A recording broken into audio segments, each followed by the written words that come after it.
Hello and welcome to this video. This is Monday Music and my name is Sami. And today we have a Alice Cooper top 5 records ranking for you here. So let's do it. Alice Cooper, of course, born Vincent Furnier, is an American singer, a songwriter, band leader, and he's perhaps most famously known for his stage antics and the Godfather of Shock Rock. But I think also his harder rocking material is what he's most famous for. He has also dabbled in different genres along the way in his career, but I think the harder rocking songs and albums are his most well remembered. And of course there was the Alice Cooper Band, which lasted for about from 1968 to 1974, and after that he went solo, but also with the same name. So Alice Cooper is still going. He's 78 years old, and he's still touring and doing his stuff. So way to go, Alice. So let's do this top 5. For me, at number 5, I have this album right here. Unfortunately, I don't have the original vinyl. This is just a CD. You can see the School Desk, and of course this is School's Out from 1972. This was originally, the vinyl copy had this desk which you could open up and put it in your table, and it looked like a real small desk, school desk that is. So School's Out 1972, produced by Bob Ezrin, and it's Alice Cooper and his band's 5th album overall. And they had the early 70s albums had real hard rocking edge to them. But this album really shook things up because it didn't follow the formula of the previous albums, Love It to Death and Killer, because there were, for example, this was a concept album of sorts about youth and the school ending and the rebellion and gangs in the streets and what happens after you get out of school and you have nothing to do but cause havoc in the streets with the gangs and so on.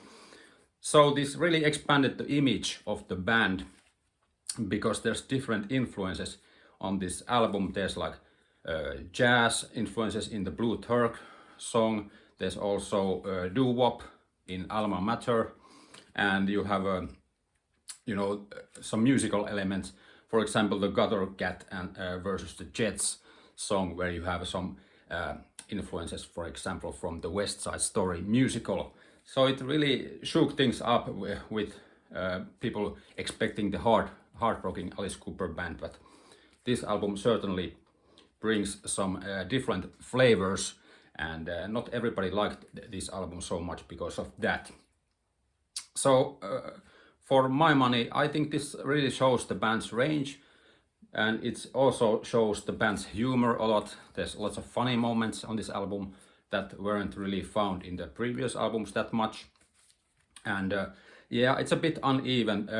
For example, the title track is of course the classic, School's Out, but it really looms large on the whole album. So it's definitely the highlight of the album in if you think about individual songs.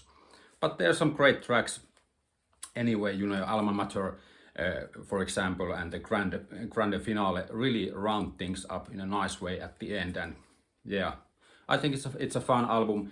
It's not the best Alice Cooper Band album, but definitely worth of being in the top 5 for me, for example. Yeah, so let's go to the number 4. So 1975, Alice Cooper, Welcome to My Nightmare. Alice Cooper's first solo album after the Alice Cooper Band or group disbanded.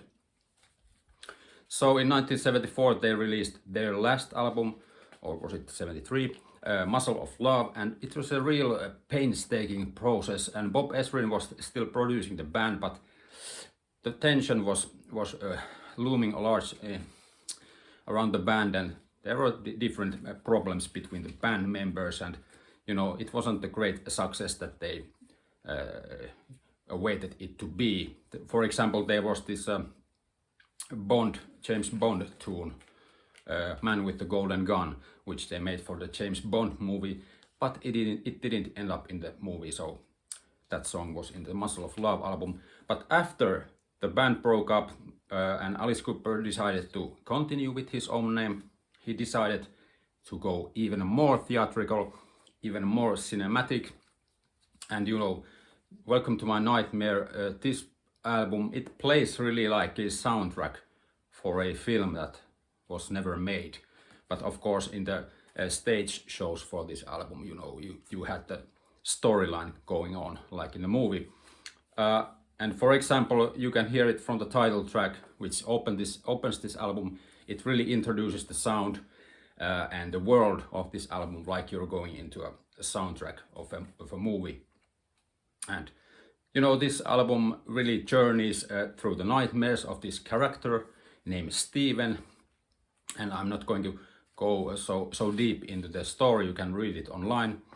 But Steven is the main character, and we are following his shenanigans and nightmares through this album to the really dark ending, I think. And you know, at this time, Bob Ezrin, of course, was still producing, so he knew a lot of great, amazing musicians, and of course he brought some players like Dick Wagner and Steve Hunter, who had been playing with Lou Reed. Lou Reed, of course, they're up. Lou Reed's Berlin, which was of course produced by Bob Ezrin, and Dick Wagner and Steve Hunter, of course, played with Lou Reed. So Bob Ezrin brought these guys also for this Alice Cooper album to be the backbone of the band, so to speak. And you know, in this album, I think the Bob Ezrin's lavish production is really used to the full effect. It's really cinematic, and there's lots of effects and, you know, spoken word stuff, and really like this storyline going on in this album. And some of the tracks, you know, bleed into each other, and it's a really unified whole and theatrical. And for example, you have the actor Vincent Price speaking some stuff on this album, so it lends to the theatricality of this album also. And of course, this album also inspired a TV special which aired, and of course the tour of the same name. And basically the difficult part of this album is that this was the first Alice Cooper solo album, and you know, it's basically the best, I think. And when your first solo album is your best, it's nice, but you know, it's really hard to top it when you go forwards in your career, and everybody is always reminding you that first album was really something. But yeah, it is. So great tracks: Devil's Food, Cold Ethel, great rock tracks, but also you have ballads, which he hadn't done before in this, like, you know, Only Women Bleed. And then there's also some eerie, like horror-like numbers, like the Steven and Awakening, and, you know, stuff at the end of the album. So a really great album overall, and definitely a classic. So now it's getting hard, because the top 3 are all my favorite Alice Cooper albums basically, but this album that I have put in my 3rd place used to be my number 1.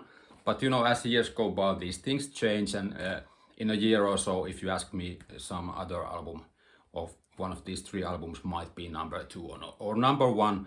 So it's this kind of situation going on. So these are all 3 of these are like classics and the greatest Alice Cooper albums for me personally.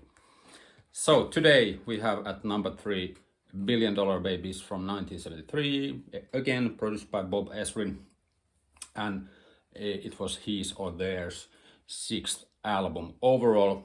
And you know, this album has some themes like from social decay and money and greed and fame, but also a little bit funnier numbers like Unfinished Sweet, which discusses the horrors of going to the dentist. So, because Alice was a real fond of sweets. So on this album, I think Bob Ezrin's influence is much bigger than before. Of course, it was large in the previous albums, but this really marked the moment where he almost began to be like the one of the members of the band, because he really did a painstaking job to make sure that this album and its sounds really matched his vision. And you can trace this sound which he has created for this album for future Bob Ezrin produced albums like Kiss's Destroyer and, for example, Pink Floyd's The Wall and so on. So it's a real important album when you think about the producer Bob Ezrin. So, and also the future of the band was really, the band was really falling apart after this band, because some of the band members and Bob Ezrin wanted to go the other way with the sound, and some other guys wanted to do a little more stripped back, because this album is really bombastic, it's more slick, more produced, more commercial. For example, the song Elected, it's a huge booming track, really like a made for radio hit, basically. And it's a great track anyway. And there's more musical elements, more sounds, even more than before in this album, you know. But I think it's also less less hard rocking, and more of this, cinematic, all-encompassing sound that they were going for on this album, and not the hard rock of the previous albums.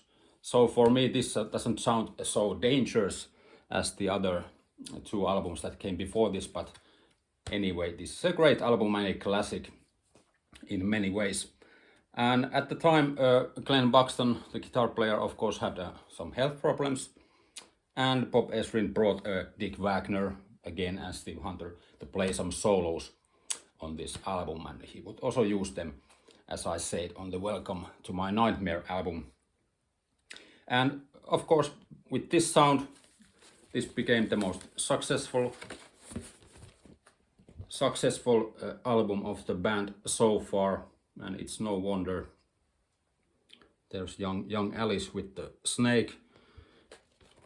So yeah, a great success. Some key tracks: No More Mr. Nice Guy, Generation Landslide, the title track Billion Dollar Babies, a great classic rock track.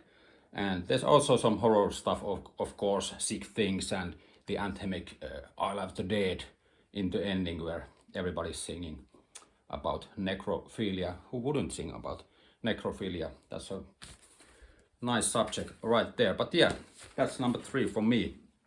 So now it's getting even harder.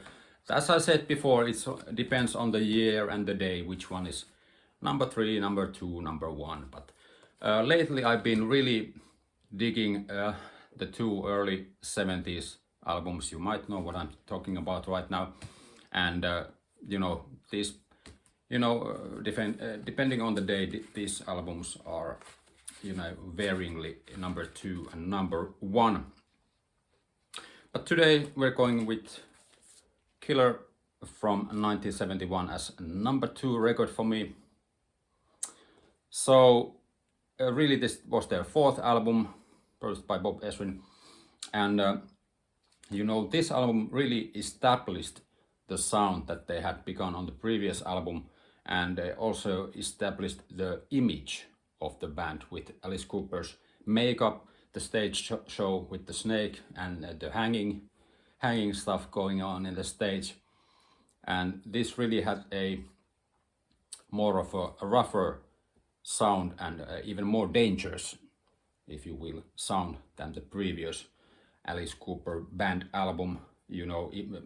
There's songs like Halo of Flies and Desperado and Dead Babies especially, and the title track Killer, which really go for the mysterious and some horror vibes in these songs.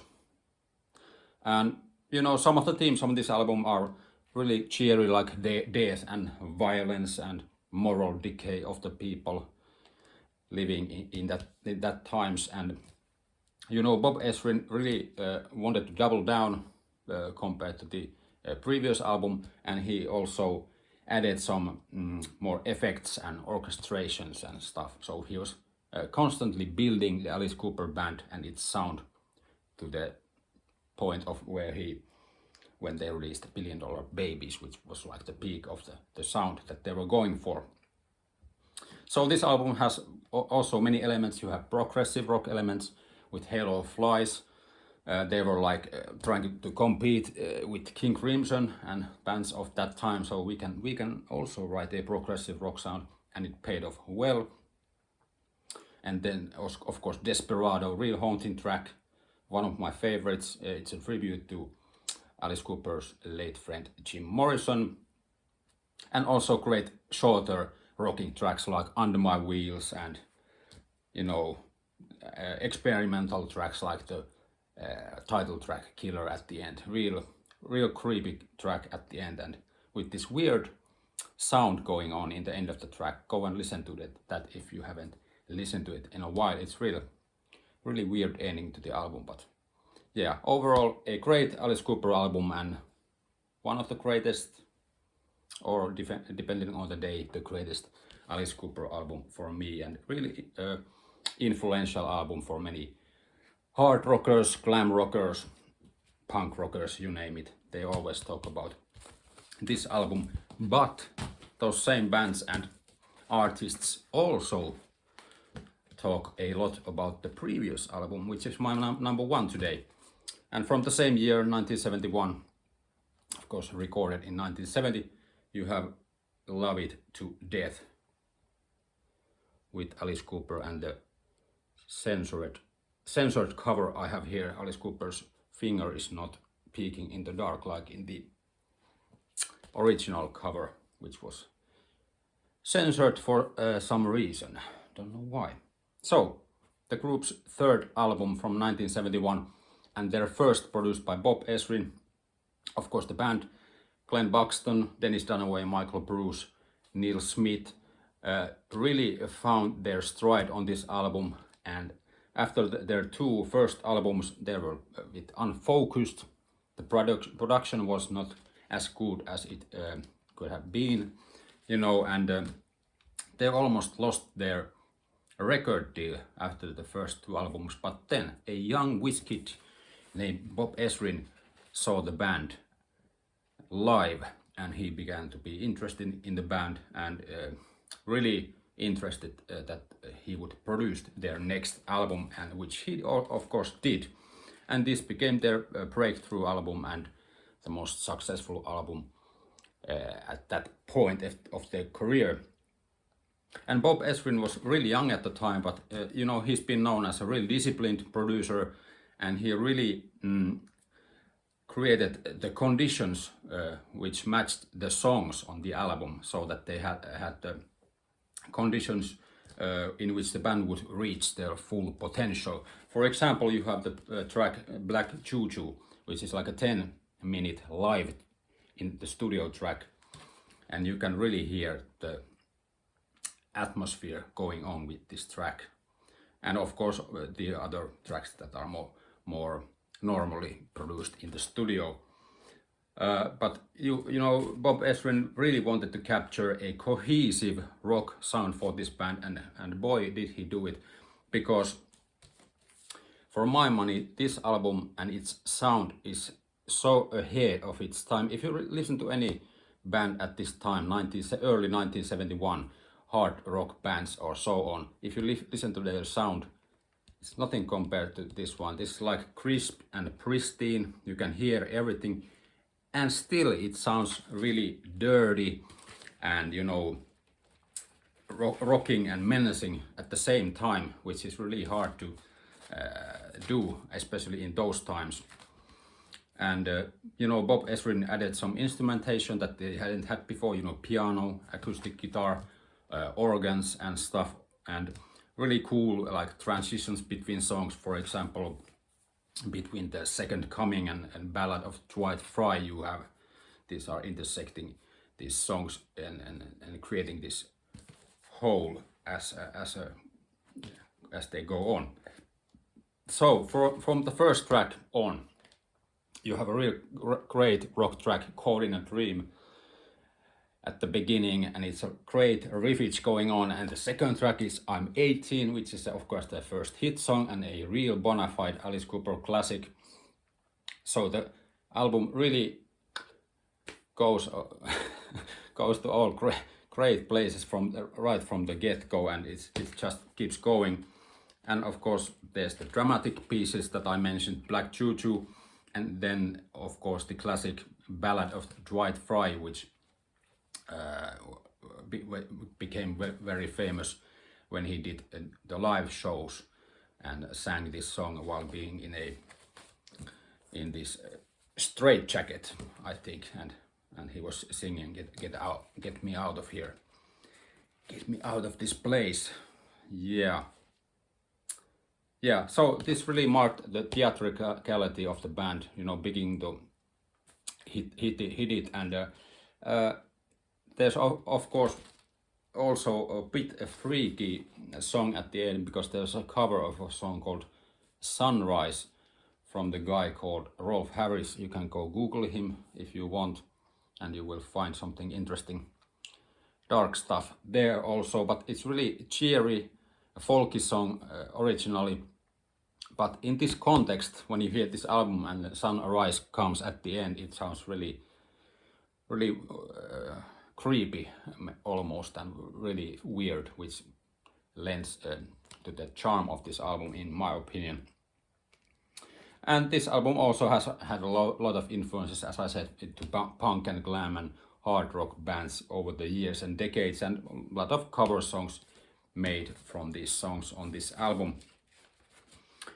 And you know, this album really introduced Alice Cooper as we know him today, with the makeup and the band's, you know, the horror elements and also the hard rocking elements and the showmanship that came with it. So it's a classic for a reason. But as I said, it's really hard for me to decide.